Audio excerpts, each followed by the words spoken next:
Hey y'all, how's it going? Been a minute since I've been to the community plot, but I came here to fertilize my onions. Here's the little onion guys that we planted a couple of weeks ago. They're looking pretty good, and honestly my garlic is getting pretty fat too, which is pretty cool. So I actually had a viewer remind me to fertilize my onions with bone meal because it's a good form of phosphorus.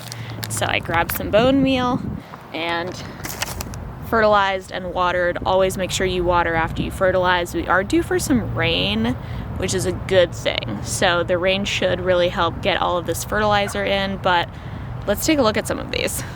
So they're not huge, but they're looking real healthy.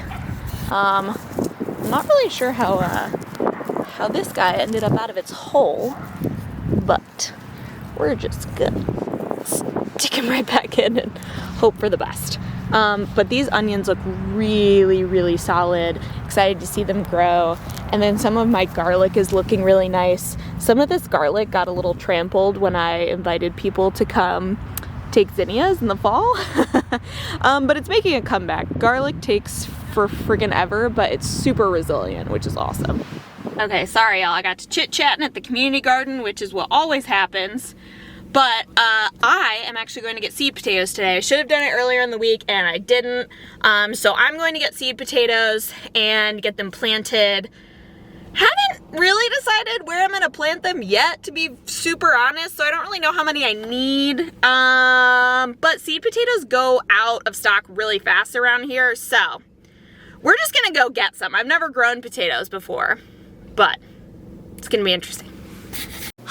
Hey y'all, it is the next day and we have secured the potatoes. So I got my seed potatoes from a local store. Now, I'm having to make some decisions because we're going on vacation here in a couple of weeks, which is super exciting. Your girl needs a vacation.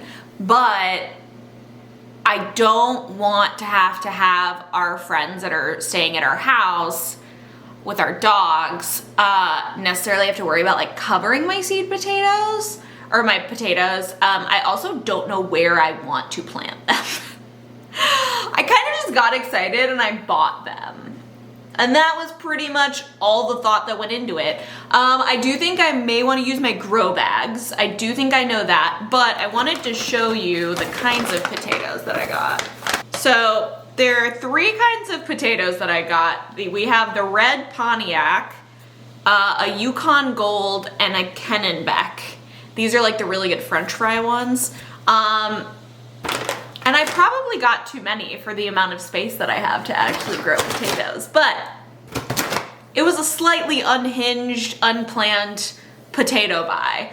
So now I'm gonna have to figure that out. Now I have gotten some like native Central Texas gardener knowledge that says to plant at the end of January and not the end of February.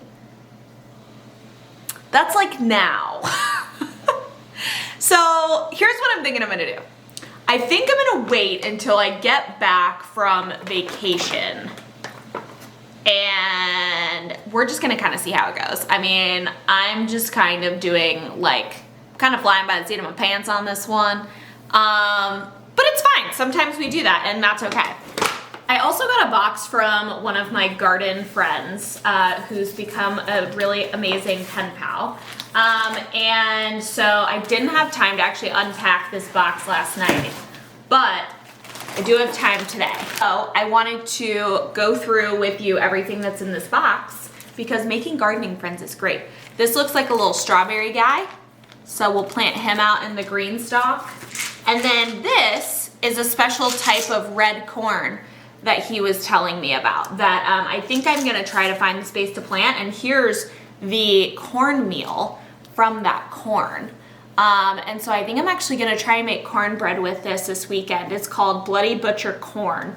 How fun is that? Cornbread, fun fact, cornbread is one of my favorite things to make, and it's one of the first things I learned how to make gluten-free because it tastes like the same. I actually used the recipe on the back of the Quaker cornmeal like carton, and I just sub in gluten-free flour and it's to die for. Okay, so here's some plum tree cuttings. That's very cool. We'll do some more cuttings. We have more plum tree cuttings. Oh, they're different kind. Wild chickshaw and Goofy? Oh, a big old bag of seeds. Wow! Y'all, having gardening friends is like actually so fun. And he did tell me, he said he didn't even remember what he put in this bag. So we're about to find out. Malabar spinach, which is not actually spinach, it's like a kind of green, but it's very heat tolerant. Top-notch golden wax bean. Ooh. Red ripper pea. Royalty purple pod bush beans. I do love me some bush beans. Oh, these look like a bunch of different micro dwarf tomato seeds. I'll have to look through those. Oh my goodness. Y'all, this is just love on your gardening friends, all right? That's all I have to say about that. Royal golden watermelon, buttercup squash, delicata squash, red curry squash, spaghetti squash. Oh my goodness. North Georgia candy roaster squash. Ooh, long beans. Do love me some long beans. Golden beets, roselle, and more squash. Oh my goodness. That's what this looks like.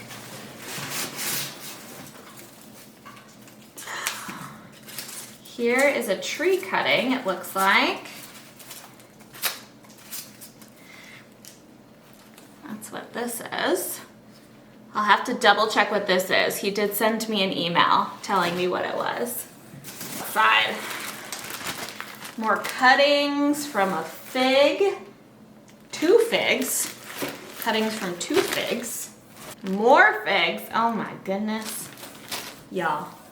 Oh, and this is Okinawa spinach. That's what this is. So this is Okinawa spinach. And I'm pretty sure it's an edible green that really like is pretty. It's like this is a rooted cutting. This has roots on it. This also feels like a rooted cutting. And this is also a rooted cutting. Oh my goodness. Look at this. What is this one? This is a plum. Oh my goodness, guys. Look what. I am so very excited to plant and root these cuttings, and oh, I'm just so pumped. What do you think, Lana? Yeah. So I'm super pumped. Lots of fun things to look forward to. And I know this was a little bit of a disjointed vlog, but it's a weird time of year, y'all. We're getting ready for like the spring, but also there's stuff to do now. Speaking of, I was gonna show you guys my seedlings, do a little seedling update. And actually, I'll be doing a video next week on how to transplant tomato seedlings, which, like, I'm not gonna lie, is not rocket science.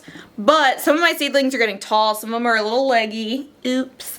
But with tomato seedlings, that's not really a death sentence. You can see my seedlings they're looking green, they're looking healthy, but some of them are just a little tall because I didn't start them quite close enough to the lights. So we're gonna transplant these next week. The reason we're gonna be transplanting these next week is because, like I said, we're going on vacation, and the people that are gonna be staying at our house, they're very good with my plants. They've taken care of my plants before, but, big but, I don't want them to have to feel responsible if I didn't set them up for success, right? So the best way for me to set them up for success is to transplant them into bigger pots so that they're not dealing with nutrient deficiencies and stuff like that. Okay guys, well, be expecting more videos from me. I am going to pre-film videos and put them out while I'm on vacation. But look at all these goodies I get to have and find places for. I'm so excited. And I'm excited for the potatoes, very excited for the onions. Things are happening. Things are happening. They're happening. I'm so pumped about it. So pumped. So, can't stop moving. It's not really good for a vlog. So, thanks so much for watching. Happy gardening, and we'll see you next time.